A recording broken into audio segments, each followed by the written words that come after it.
بسم اللہ الرحمن الرحیم اللہم کن ولیک الحجۃ ابن الحسن صلواتک علیہ وعلی آبائہ فی هذه الساعة وفي كل ساعة وليا وحافظا وقائدا وناصرا ودليلا وعينا حتى تسكنه أرضك طوعا وتمتعه فيها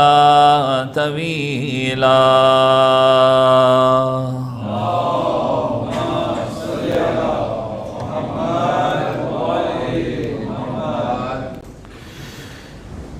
ایک بار درود پڑھ دیں محمد و آل محمد پر.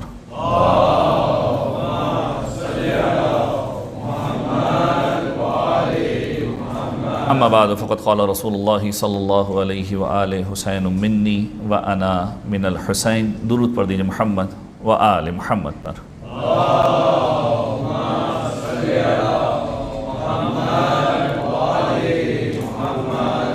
عزیزان گرامی قدر، اہل بیت کے چاہنے والوں اور خصوصاً امام حسین علیہ السلام کی عزا منانے والوں کے لیے آج کی شب انتہائی خوشی کی شب ہے، کیونکہ وہ افراد کہ جو گریہ کرتے رہتے ہیں، کہ جو رونے کے اعتبار سے مشہور ہیں، آج ان کے چہروں پر مسکراہٹیں بکھیری جا رہی ہیں. وہ ہنس رہے ہیں جو آنسو بہانے والے ہیں. حسین آج زمانے میں آنے والے ہیں. تو جو رونے والے ہیں آج مسکرا رہے ہیں. اور وجہ کیا ہے؟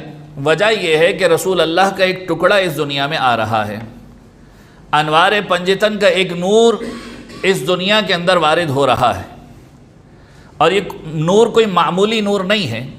بڑی مختصر سی گفتگو ہوگی اور کچھ اہم ترین باتیں آپ کی خدمت میں عرض کروں گا کہ اس ہستی کی ولادت ہے کہ تاریخ میں کچھ نام ایسے ہیں کہ جو امام حسین کی ولادت سے پہلے کبھی نہیں رکھے گئے. کامل الزیارات کی روایت ہے، صادق آل محمد امام جعفر صادق علیہ السلام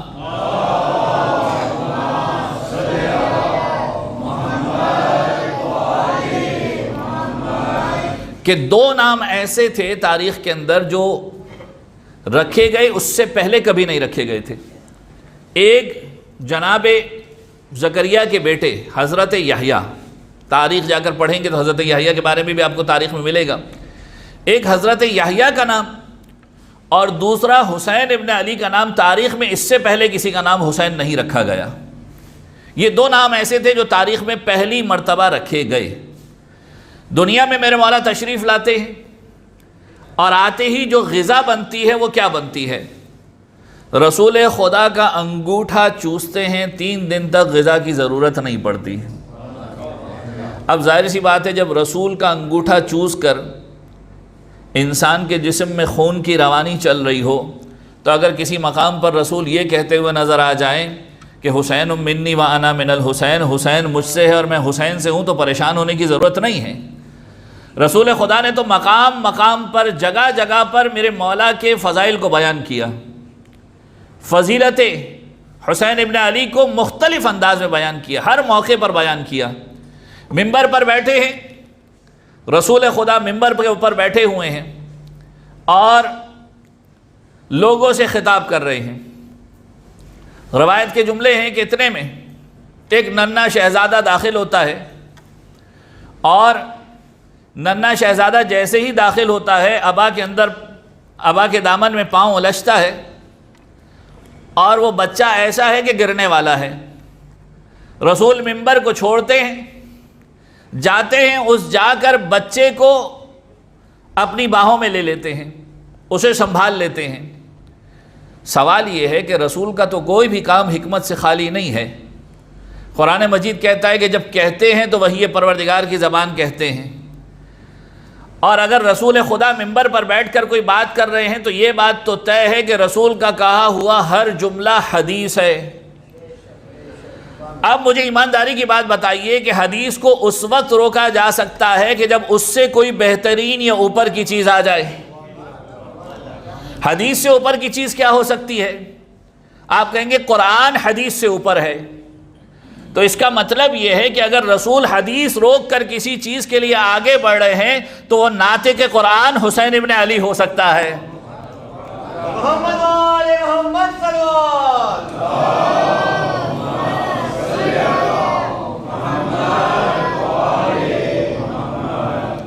تو رسول اللہ کا عمل بتا رہا ہے کہ حسین ابن علی حدیث سے زیادہ اہم ہے۔ کیوں؟ کیونکہ حسین ابن علی ناطق قرآن ہے۔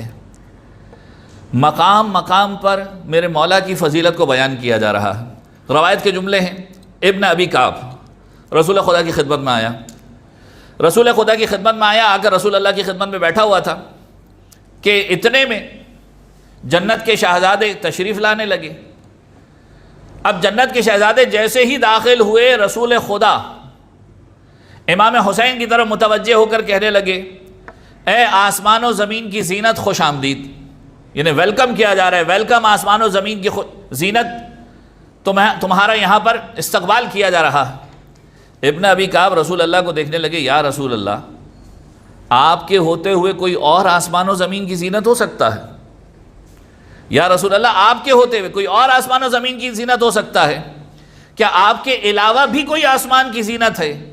رسول خدا کہنے لگے، قسم خدا کی، عرش پر حسین کا نام زیادہ معروف ہے، اور وہاں پر عرش پر جملے لکھے ہیں، اور عرش کی دیواروں کے اوپر تحریر ہے اور دیواروں کے اوپر آویزہ ہے، لکھا ہوا ہے۔ کیا جملہ لکھا ہے؟ کہ ان الحسین مصباح الہدا و سفینۃ النجاہ، کہ حسین ہدایت کا چراغ ہے اور نجات کی کشتی ہے۔ جو روشنی لینا چاہتا ہے وہ بھی حسین کے در پر آ جائے، اور جو سوار ہو کر نجات پانا چاہتا ہے وہ حسین کی کشتی کے اندر سوار ہو جائے۔ تو یہ حسین ابن علی کا مقام بتا رہے ہیں رسول خدا۔ جب ابن ابی کعب نے یہ جملہ سنا، ایک مرتبہ حیرانی سے رسول کی طرف دیکھنے لگے۔ رسول اللہ کہنے لگے، اے لوگو حسین کو پہچانو، اے لوگو حسین کے مقام کو سمجھو، حسین کی فضیلت کو سمجھو، خدا نے فضیلت دی ہے، تم بھی اقرار کرو۔ دیکھیں، ہمارے اقرار کرنے یا نہ کرنے سے فضیلت اہل بیت کم نہیں ہونے والی۔ سوال یہ ہے کہ کون کتنا برداشت کر سکتا ہے۔ معصوم کی روایت کے جملوں میں، مولا حسین کی روایت کے جملوں میں ہے کہ جب کسی نے آ کر کہا تھا کہ مولا اپنی فضیلت بتائیں، تو امام نے کہا تھا کہ دیکھو تم ہمارے فضائل کے متحمل نہیں ہو سکتے، برداشت نہیں کر سکتے۔ پھر یہاں تک بات ہوئی کہ مولا کسی کو تو بتا دیں۔ مولا نے کہا جو تمہارا سب سے زیادہ مضبوط ترین انسانوں سے بھیج دینا، اگر وہ برداشت کر گیا تو باقیوں کو بتا دوں گا۔ روایت کے جملے معجزات آل محمد کی روایت ہے، اگر وہ برداشت کر گیا تو باقیوں کو بتا دوں گا۔ روایت کہتی ہے کہ وہ شخص آیا، امام نے کچھ فضیلتیں بتائیں، امام کی فضیلتوں کو سن کر اس کے ہوش و حواس بگڑ گئے، برداشت نہیں کر پایا اور دیوانہ وار گھومنے لگا۔ امام نے کہا یاد رکھو تم فضائل اہل بیت کے متحمل نہیں ہو سکتے، جتنا سمجھ میں آئے اتنا سمجھ کر خدا کا شکر ادا کرو، ساری کی ساری فضیلتیں تم نہیں سمجھ سکتے۔ اور واقعاً حقیقت یہی ہے، آج کسی کو کوئی فضیلت ہضم نہیں ہوتی، کسی کو کچھ سمجھ میں نہیں آتا۔ حقیقت یہ ہے کہ جتنا تم سمجھ سکتے ہو اتنا تم لے لو، باقی یہ سمجھ لو کہ تمہاری اوقات سے باہر ہے کہ اہل بیت کے فضائل کو سمجھ سکو۔ اب رسول خدا ابن ابی کعب کو فرما رہے ہیں کہ دیکھو اس حسین کو پہچانو، خدا نے فضیلت دی ہے، تم بھی اس فضیلت کو سمجھو، اقرار کرو اس کا۔ پھر فرماتے حاضل حسین جدہ فی الجنہ، یہ حسین وہ ہے کہ جس کا جد جنت کے اندر ہے، جدتہ فی الجنہ۔ اب یہ جد اور جدہ ہیں کون؟ جد ابو طالب ہیں، جدہ فاطمہ بنت اسد ہیں۔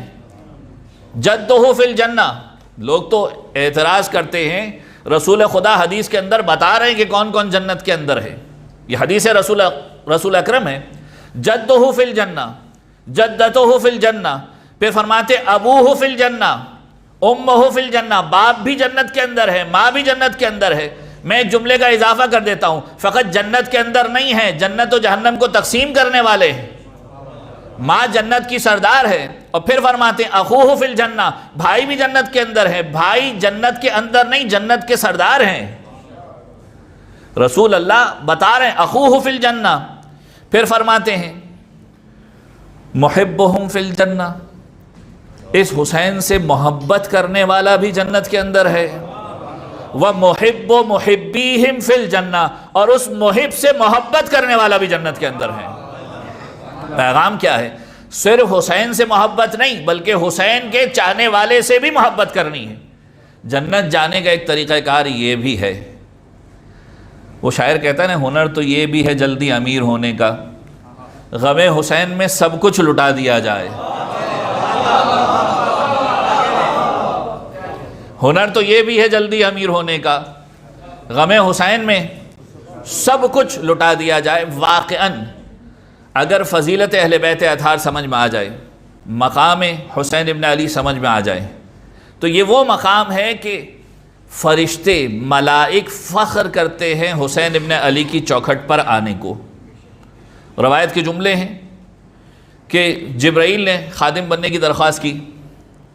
ایک تو حدیث قصہ کے اندر آپ پوری نیریشن سنتے ہیں کہ جبرائیل نے چادر کی برکتوں کو دیکھا، سوال کیا ہے پروردگار یہ برکتیں کہاں سے، یہ نور کہاں سے پھوٹ رہا ہے، اس چادر کے نیچے کون ہے؟ ایک اور مقام ہے، روایتوں کے اندر جملہ ملتا ہے کہ دو فرشتوں کے درمیان ایک دوسرے کے اوپر مفاخرہ ہو رہا ہے۔ اب یہ فرشتے بھی دیکھ لیجئے، کتنے فرشتے تو ایسے ہیں کہ حسین اس دنیا میں آتے ہیں اور آنے کے بعد ان کے مسائل کو حل کر دیتے ہیں۔ ابھی تو دنیا میں قدم رکھا ہے، ابھی تو خبر ملی ہے فرشتوں کو۔ یہ کون فرشتے ہیں، ان کا مقام کیا ہے؟ تاریخ کی ایک چھوٹی سی روایت آپ کی خدمت میں ہدیہ کر دوں۔ روایت کے جملے ہیں کہ جب جناب نوح تبلیغ کرنے کے لیے نکلتے تھے تو بہت سارے لوگ تکلیف پہنچایا کرتے تھے، یہاں تک جملے ملے کہ جناب نوح جب زخمی ہو جایا کرتے تھے اور پیر زخمی ہو جاتے تھے، خدا کی بارگاہ میں فریاد کیا کرتے تھے اے پروردگار پاؤں زخمی ہو گئے۔ پروردگار فرشتوں کو بھیجتا تھا اور کہتا تھا اے فرشتوں جاؤ اپنے پروں کی ہوا نبی خدا کے قدموں کے اوپر ڈال دو۔ جب تم یہ ہوا نبی خدا کے قدموں پہ ڈالو گے نبی خدا کو شفا مل جائے گی۔ تو اگر کوئی نبی بیمار ہوتا ہے تو پروردگار عالم اسے شفا کے لیے ملائک کے حوالے کرتا ہے، اور کیا کہتا ہے؟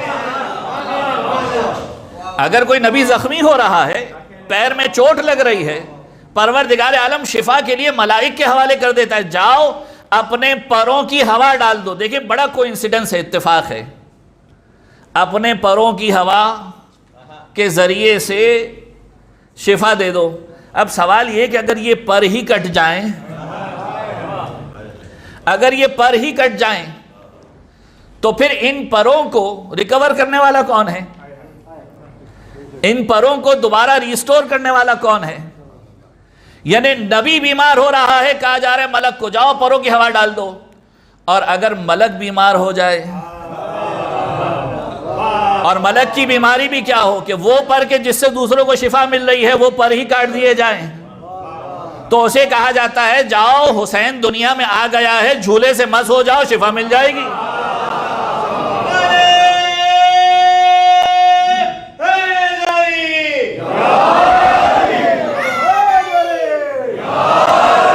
اور تاریخ کی کچھ باتیں بڑی صراحت کے ساتھ اس لیے بھی موجود ہیں کہ پروردگار عالم نے کچھ عمل کو خاص رکھا کہ آج حسین کے جھولے سے شفا مل رہی ہے، کل اگر علی اصغر کے جھولے سے شفا ملے تو پریشان مت ہونا، اعتراض مت کرنا۔ پروردگار اس حسین کے صدقے میں جب دنیا میں حسین آ رہے ہیں تو فطرس کو شفا مل رہی ہے۔ اور فضیلت کا اعتبار یہ کہ ہر فرشتہ حسین کی چوکھٹ پر آنے کا سوالی ہے۔ جبرائیل اور اسرافیل کے درمیان مفاخرت ہو رہی ہے، ایک دوسرے کے اوپر فخر کر رہے ہیں۔ اب دونوں فخر کیا کریں؟ جبرائیل کہتے ہیں میں وہی پہنچاتا ہوں، امت کی ہلاکت میرے ذریعے ہوتی ہے۔ اسرافیل کہتے ہیں کہ بھائی عاملین عرش کا سردار میں ہوں، جتنے عمل کرنے والے ان کا سردار میں ہوں، شور مجھے پھونکنا ہے، مقرب ترین فرشتہ ہوں، اب دونوں ایک دوسرے کے اوپر دلیلیں پیش کر رہے ہیں. ایک مرتبہ کہنے لگے ایک خدا کی بارگاہ میں چلتے ہیں, وہاں پر سوال کرتے ہیں. جب خدا کی بارگاہ میں پہنچے تو کہا گیا دونوں خاموش ہو جاؤ, میں نے وہ ہستیاں پیدا کی ہیں جو تم سے بھی افضل ہیں, میں نے وہ ہستیاں پیدا کی ہیں جو تم سے بھی افضل ہیں. تو کہنے لگے اے پروردگار, کیا ہم جیسے مقرب فرشتوں سے بھی افضل کوئی ہو سکتا ہے؟